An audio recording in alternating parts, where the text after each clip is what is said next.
Drop it.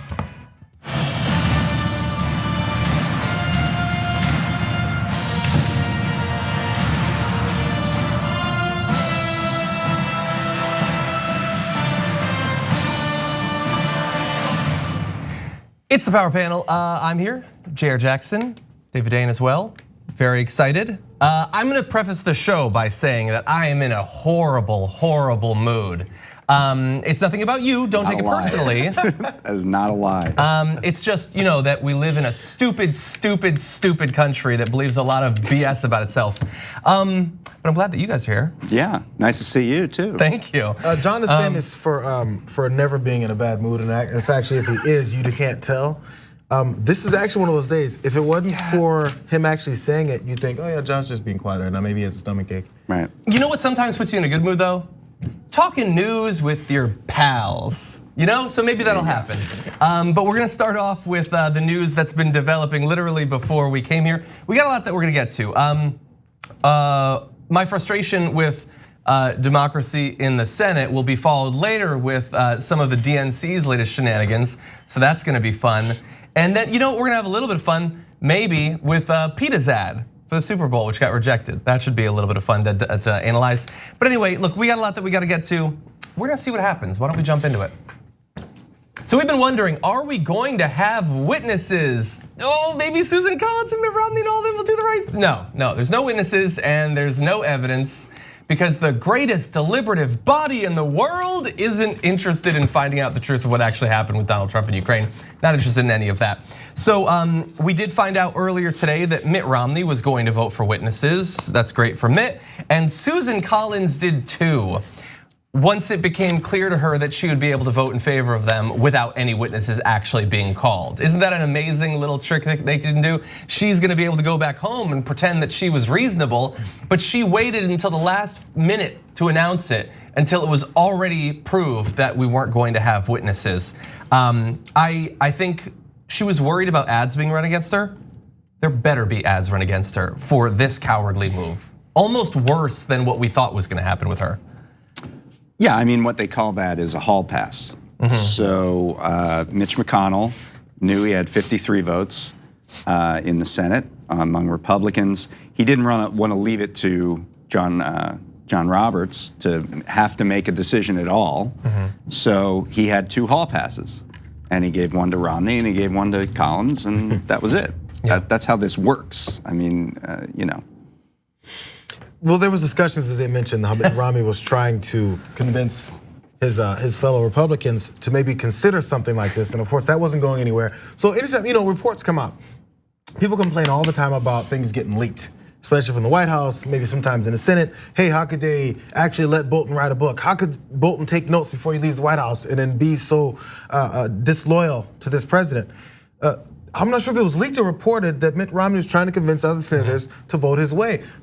No Republicans were upset about that leak because that's okay to leak that stuff because it makes him look good. And then after Susan Collins came out, oh man, there's some reasonable Republicans in there. It's not totally across the board, everyone just in lockstep. There's a couple people who are thinking about how much they enjoy American exceptionalism and our democracy. But once it comes down to this point, and you see how Susan Collins said, oh, I can say it now, even though Lamar Alexander hinted it. I remember his name came up. I said, why do we care that Lamar Alexander might vote in favor of witnesses? Because why would we believe that? That was possible. Yeah, and it's there for cover, that's why. Alexander, I mean, this is the crazy thing about Alexander. He's retiring, right?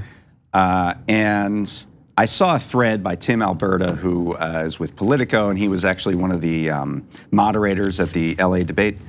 And he says, well, yeah, even though Alexander's retiring, he still wants a post-Senate career, and he wants to be able to hit up members, and he can't do go scorched earth on the Republican Party. Do you know how old Lamar Alexander is? He is. I'm gonna guess 81. He is 79 years old. He actually looks Does pretty good he for need 79. a post-Senate career? Yeah. Go home and hang out with your grandkids. Totally. Yeah. And Yeah. This is true across the board. Bob Dole is confined to a wheelchair, 96 years old, and he's still lobbying. Really, yeah. Yeah, I mean, a post-Senate career is lobbying. Yeah, That's Lamar what that is. Alexander, really, I couldn't agree more. Spend time with your grandkids while they are young enough that they won't understand how much of a craven a-hole you are, how you sold out your country and your values to support literally one of the worst public figures in the history of our nation. And thankfully for you, you will have passed away before they understand who you really are. Lamar Alexander, he's gonna be reasonable. Maybe Romney. Romney doesn't need the hall pass. Like Romney could do whatever he wants. He's in basically a stronghold effectively. That's true. Maybe he actually, like he's a big enough figure, whatever. I don't care, it doesn't matter. We got 2 and we would have only gotten 1 if it actually mattered. Watching the vote come in and watching all of these Republicans just in terms, nope, not thinking about it. Because they know that our system has degraded to the point where there will be no consequences. In the Republican Party, you can just effectively say, Trump is all powerful. It's an accurate assessment of the hold that he has over 32% of the country. They are terrified of him.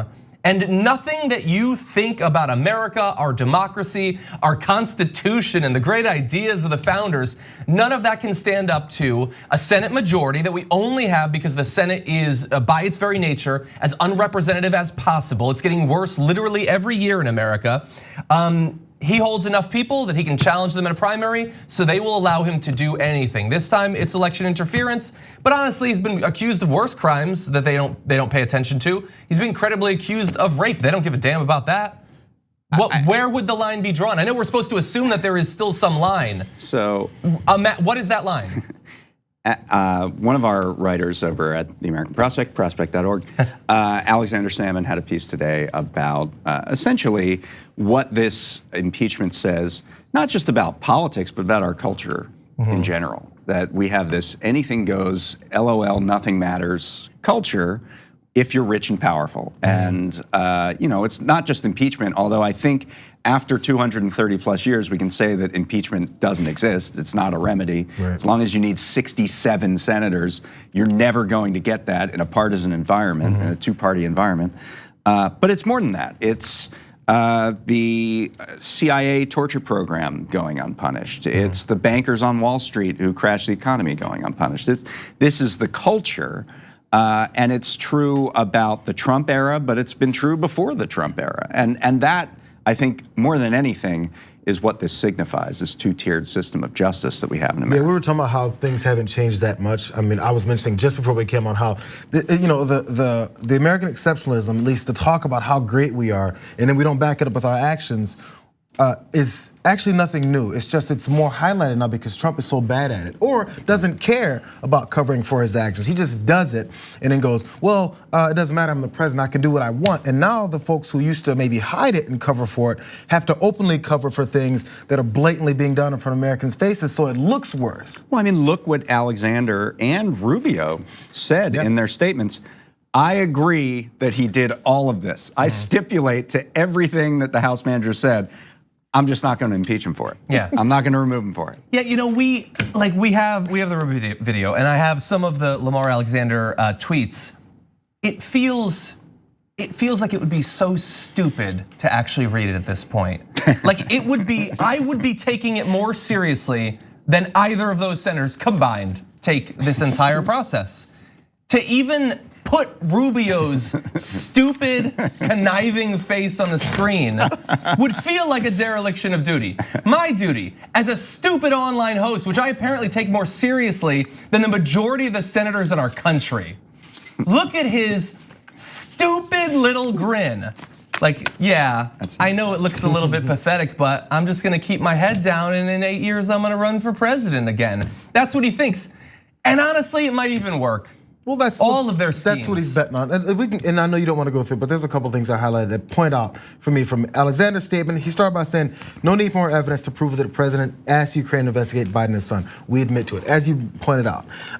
So if you're admitting that it was done, and by the way, I'm sorry, the second part of that, there's no need for more evidence. to conclude that he did that he withheld United States aid, at least in part, to pressure Ukraine to investigate the Bidens. So you're admitting that it was done. Fine, whatever. Cool.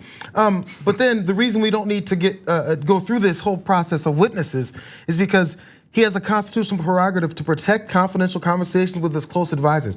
Which conversation would be revealed from Bolton that is so close because he was an advisor, except that maybe all this was done strictly for his own benefit?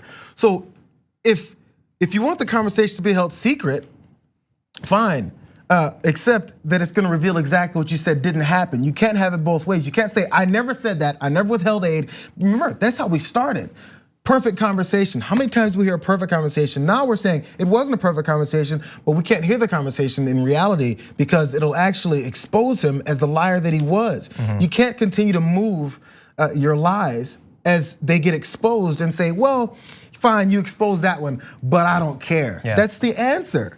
So if you're giving up the conversations that are the prerogative of the president, you can't just cover it and say it's fine. Yeah. Well, and in this particular area, like my worry is obviously I take trying to interfere with an election seriously. I know that's an increasingly unpopular position to take. I still kind of think it's important. In the Senate, it's unpopular. Exactly. Maybe not anywhere else. By a lot of people, actually. All the people who have been like, why are you paying attention to this? This whole impeachment's so stupid. Honestly, you're gonna get mad about this? No, just let the president accrue more and more power, always more and more power. That'll be fine. I'm sure later on presidents will be more responsible. But think about how fast, even just in this area, things have moved.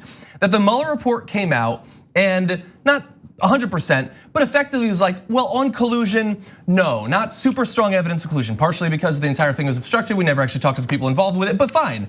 And they were like, well, look at that. He didn't actually collude. Then like a day later, he has the interview with Stephanopoulos, where he asks him, so what if you could work with this time around, work with a foreign power? And he's like, yeah, I'd probably do that. And the response is, well, he says he'll do that, but he wouldn't actually do that.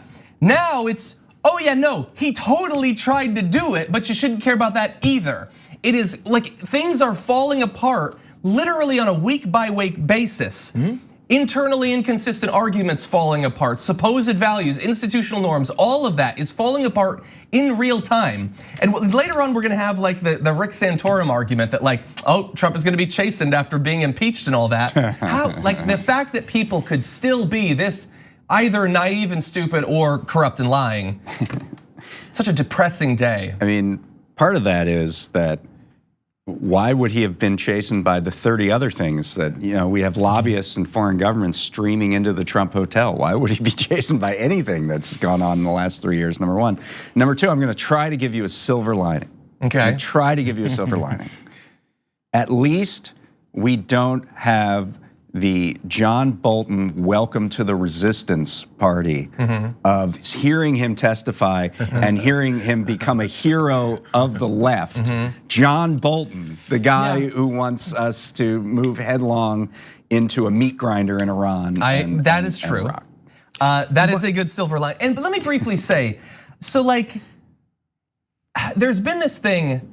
I understand that some people are incredibly comfortable of coming to grips with what Trump and has been doing over the past few years, covering it. Like some people are like, why are you paying attention to this? I mean, he's only the most powerful person in the world. No, but seriously, a lot of people say that. And I love that you just pointed that out because all along the way, as people drop out from paying attention or covering it, who is left to cover it? Hypothetically, the resistance folks in government, in media, Rachel Maddow, and isn't she so frustrating? Why does she focus on the things that she focuses on? I'm not gonna do that, let her do that. But then you are ceding all of that incredibly important territory, that role as a watchdog, to people that you think are not up to the task. We can't do that. We have to provide an alternative. And as more and more people are getting politically activated and understanding things about our current government, but bigger economic and social things that have been changing, how can that be the only thing we allow them to see news through as the filter? If we cede all of that territory to people that we think are in their own way corrupt and not up to the task, then we are damning all of the people who will be coming into this cycle. Some just naturally as the years go by, but others as a result of the fact that a lot is going on. We're ceding all of that territory to them. It is on us to make sure that we provide a counterpoint. That when John Bolton suddenly appears as a big national figure, we don't just hug him, we acknowledge what he said and we acknowledge who he is. Right. Especially if we don't trust that the rest of the people in the media are going to do that. That's our job and we have to do it. That's the whole thing about embracing John Bolton is something that's fueled by Republicans that they said it beforehand. They're like, oh my God, if this guy gets a chance to talk, we're gonna have to, well, not we're gonna have to, we're saying, hey, you libs suddenly love John Bolton, when actually what happened was suddenly conservatives hated John Bolton. He's a liar, a snake in the grass, disloyal, turn on your president, un-American. They went in on John Bolton right before they said how much libs are gonna accept him, which, yes, there'll be a certain percentage of libs will accept him, and that will be very frustrating. Ellen will be sitting next to him at a football game in 4 years, and then we'd be frustrated by that. Now, but then that's what forces so many Democrats in general to have to preface everything they say. Every stance that a Democrat has to say, now by the way, I knew he was a bad guy, but in this particular instance, he did this one thing that actually progressed the truth. Anytime, if there's a bank robbery, if there's a drive-by and someone was in the back seat and said, hey, Johnny was in the front and he shot, I'm not going to jail for 25 years over this. Are the police gonna say, hey, Malcolm, sitting in the back seat, how dare you rat on your boy? Or will they say, hey, Malcolm, thanks for providing this evidence so we can get to the bottom of the crime and actually find out who did this? You use people who were part of the crime, who rat out the other ones all the time. I mean, that's true. Look, to the extent there's a resistance, it starts Monday night in Iowa. I mean, there's your silver lining. Robert Mueller is not walking through that door. John Bolton's not walking through that door. Lamar Alexander's not walking through that door. The Marshal of the Supreme Court is not walking through that door. This is gonna be on us to go through the electoral process, as flawed as it is, and run up enough votes that it can't be taken. And that's the only way you're gonna get this out in the short term. That's the only way that Trump is gonna leave office. So we know that now. You know, we've now had 3 years of oh boy, something's gonna happen next. It's not gonna happen. So let's go to Iowa and let's keep going. And then the next step of that being, now we have to be even more vigilant about our electoral process because we've just opened the door to allow him to do what he wants in this upcoming campaign. So now, anytime someone, say you do find something, say you do see him doing similar things, and someone says, hey, Trump's at it again, you know what they're gonna say? You guys pulled this 4 years ago and you pulled it all through 2019. Right. We don't wanna listen to you anymore. That's what it sets it up for. So now even when there's another legitimate accusation or proof, as we've already seen, oh, it's just you guys complaining again. And I'm hoping, just like you, Sanders is the nominee. I think he has a very good chance it's gonna happen. And Trump is gonna do all sorts of underhanded stuff to him. And some of it, hopefully, we'll be able to identify as underhanded and the media hopefully won't take the bait, but some of it maybe not. And maybe it will have an effect on the election. We'll see, I don't know. But by the way, if you get a minute, maybe during this break, because we're about to take a break, Sarah Smith, who was an awesome progressive candidate in this last cycle, she has a tweet thread about one of the things she wants out of a Sanders presidency that I could not agree more with, and it is that we have always allowed a Republican gets into office, he accrues more powerful. Then a Democrat replaces him, accrues even more powerful. Sanders has to do a lot of things. I don't envy him the to-do list he has. One is to put into effect, through whatever means necessary, the most rock hard, reliable, not norms, not traditions, actual reliable, concrete limitations on executive power that will last longer than he does in the presidency. We desperately need it and we can't trust almost anyone else to ever do it. Okay, let's take our first break, come back, lots more to get to. We hope you're enjoying this free clip from the Young Turks. If you want to get the whole show and more exclusive content while supporting independent media, become a member at tyt.com/join today. In the meantime, enjoy this free segment.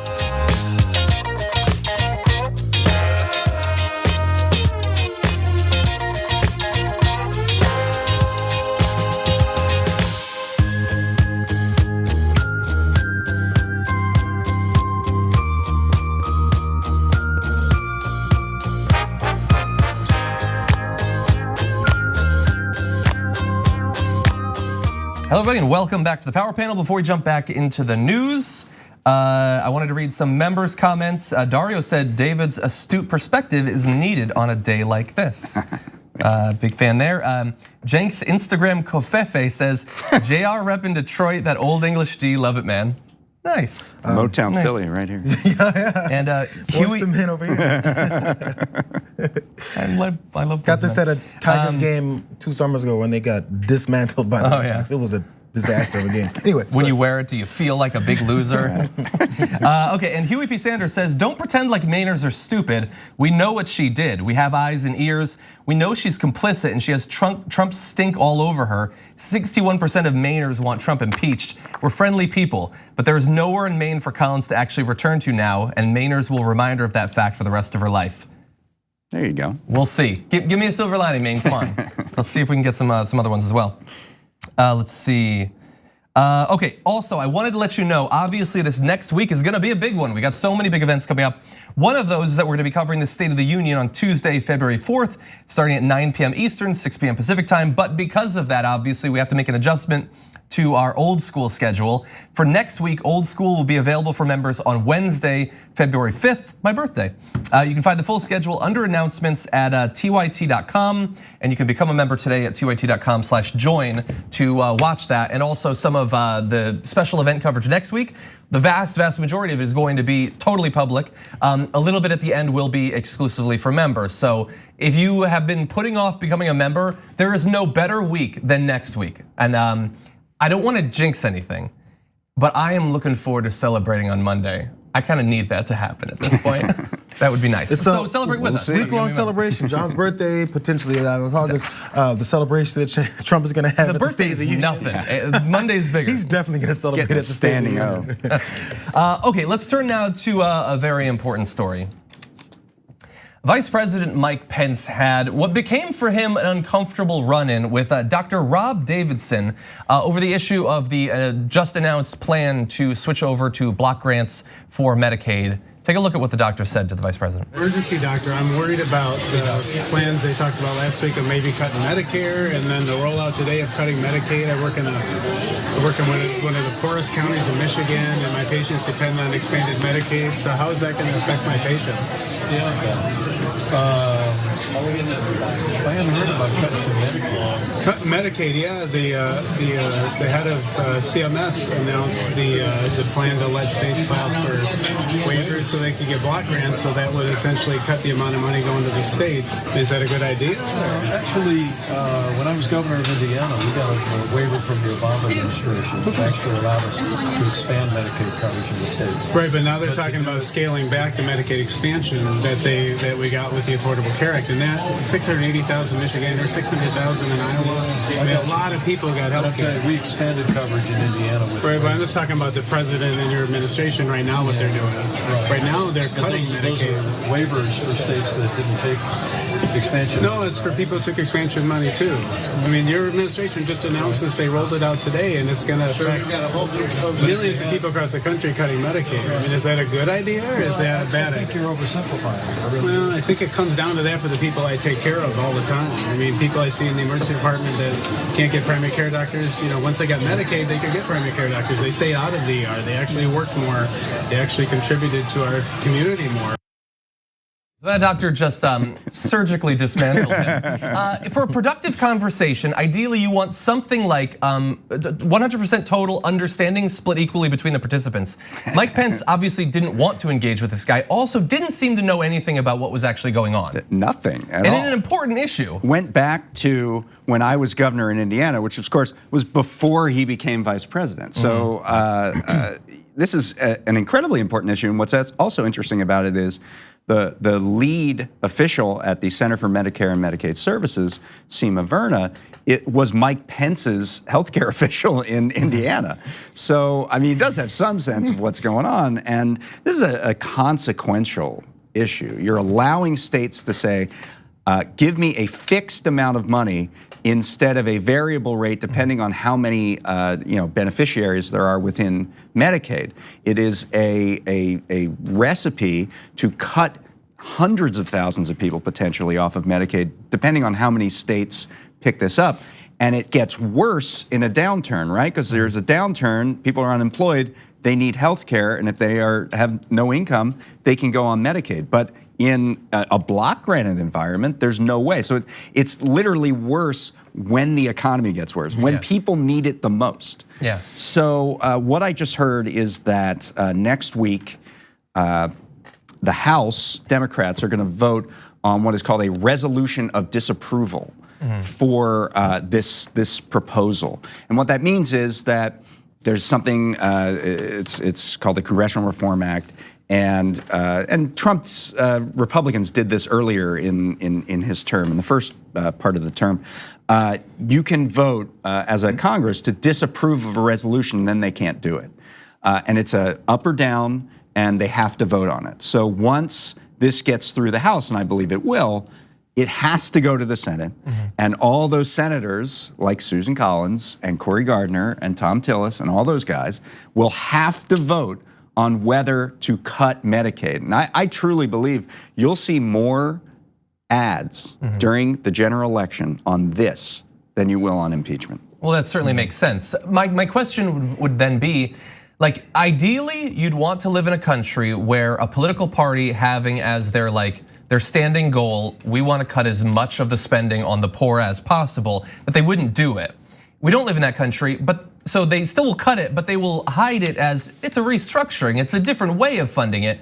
Will they be able to communicate this as the cut that it is with the I would say Democrats who might be making campaign ads about it, when it has the camouflage of structural change of funding, block grants, as opposed to sliding scale, all that? Who's saying it, I guess, because I mean they're saying it that way, but then there has to be a cohesive argument. And the hard part is coming with an intelligent argument to keep blocking down bad arguments that are based in lies, number one, and also emotion. Be like, these Democrats are coming after you. They're going to do this. They're going to do that, and then it paints this picture of people that are evil trying to get you when they're actually right in front of you doing exactly that. So again, this happened in 2017 and with the famous John McCain vote.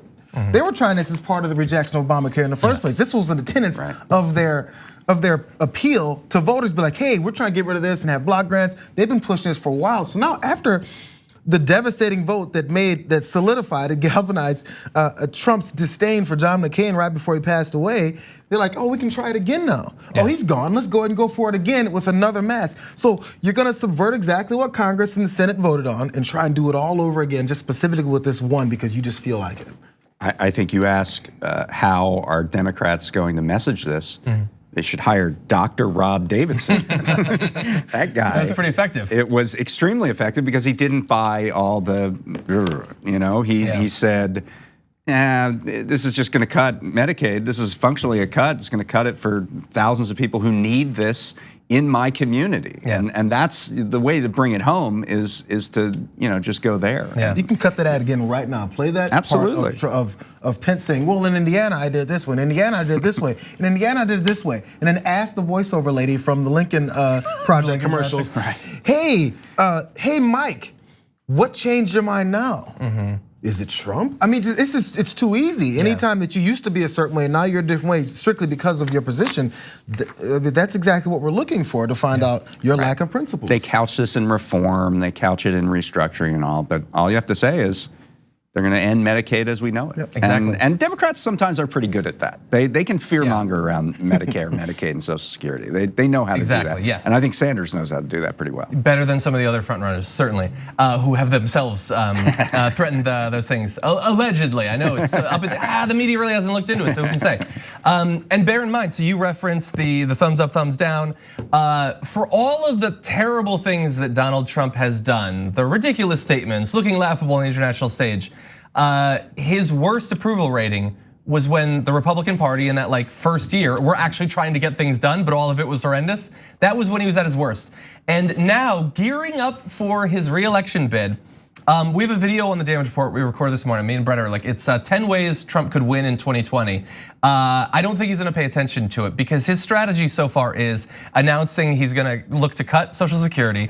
They're already trying to cut Medicare and Medicaid after years of stopping its expansion.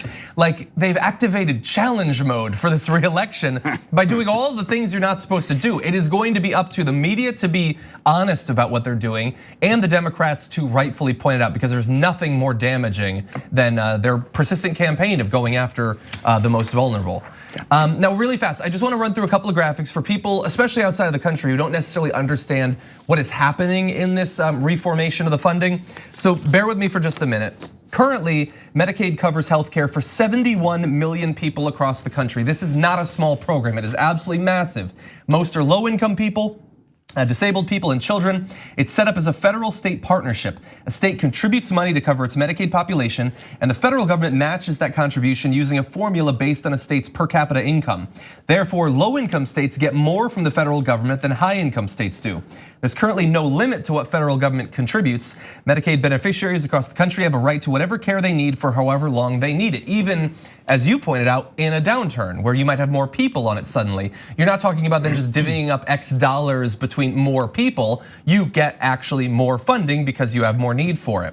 With this announcement, CMS is inviting states to design Medicaid plans that work with a new capped funding approach.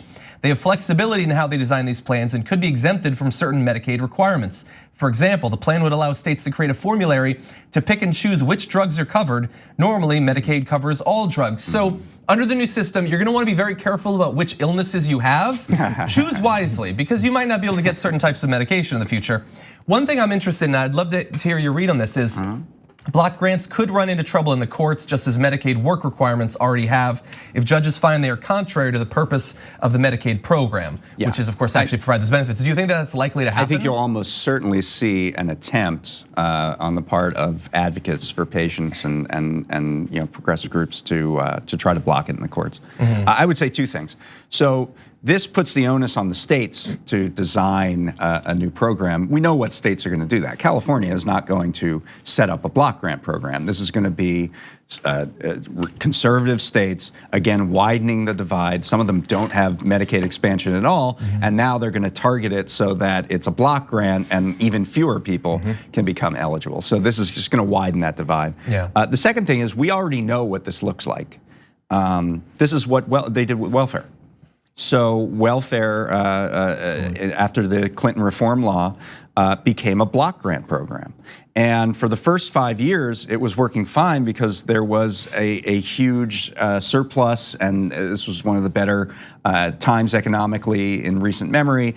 And everyone said, oh, see, welfare reform worked great. And then the dot-com bubble popped, and then 9/11 happened, and there was this big downturn, and a lot of people were out of work, and suddenly they realized that welfare wasn't there as a safety net support. And then the Great Recession happened, and then we really understood that nobody was able to get these benefits.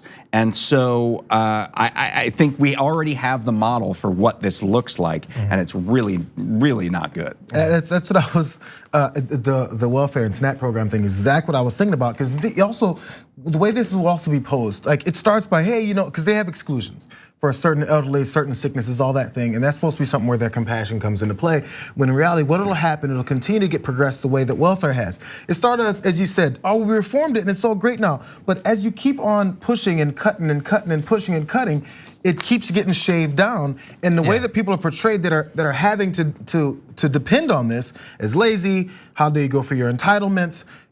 You're siphoning off of people who are successful, go get a job. Part of it is work requirements. So it'll be treated the exact same way. When people are embarrassed to mention that they ever were on any kind of welfare, because you're gonna be shamed for it. You un-American, lazy POS. That's the way we see them. And this is gonna be another program. They're trying to make another program that's seen exactly the same way.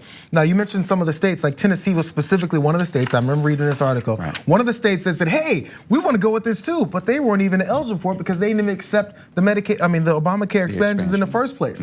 Any kind of way, and that's just an example of any kind of way for certain states to continue to constrict any kind of help for their citizens. If it's not a simple campaign ad to say, hey, Tennessee, your state hates you. Which one is it gonna be like? But there's somehow they find the support of the people in their state enough to back up things that hurt them the most. And ironically, you mentioned California won't be the one to do it, but those libs in California and the coastal progressives are trying to destroy the country. The people in Tennessee are voting to destroy themselves and they don't even know it. Those are the people who are gonna get affected first and foremost by these types of policies. Yeah, like they always say, like, if a state has high taxes or they're raising their taxes, like, oh, people gonna flee, people gonna flee. They don't say the same thing about like what if we change all of our programs to actually screw over people who desperately need medical care? Right. For some reason, they're not afraid of their populations fleeing for states that actually care about whether their people live or die. Hey, and remember, when's the last time you guys moved? Doesn't matter when. Everybody's moved at some point in their life. It's not a $5 expense. Yeah, especially moving out of state. So when they say, hey, we got states across, we got state right next to you that you can easily go to and find your services. Oh yeah, just move there, leave my job that you said I should keep, and my kids' school, anything like that. It's just a simple move. Just jump in your Corolla and go. And in fact, in aggregate, mobility of that nature is at near record lows in the United States. It's hard. Really fast, I saw that there were some member comments about this story, so I wanted to read them. Jenk's Instagram Fefe said, and I can't believe that I forgot this. Says, I voted for Dr. Rob in 2018. He was a Justice Democrat. Unfortunately, really? my district is big trouble. I can't believe that I didn't recognize the name. I didn't know. Salty Veins says, come on, John. If we're only going to be saved by the media actually doing its job and Dems handling effective messaging, we're doomed. I am right there with you. But if you were going to choose one candidate who could point to a career of protecting Social Security, Medicare, and Medicaid as a priority, it'd be Joe obviously, Biden. I think you mean Klobuchar. And then, by the way, I'm gonna read this mainly because of the name. It's taking Janky U's bet all day long. I think Brett's gonna like that. Oh wow, a resolution of disapproval. That sounds like the equivalent of a strongly worded letter. Yeah, but it isn't. I mean, it actually would eliminate the regulation if it passed both houses. Yeah, and of course was signed by the president. Exactly. Okay, so we're gonna take a break. When we come back, my bad mood was partially what was going on in the Senate, and the other were two stories having to do with the DNC. So we're going to jump into that fun little ball pit when we get back from this break.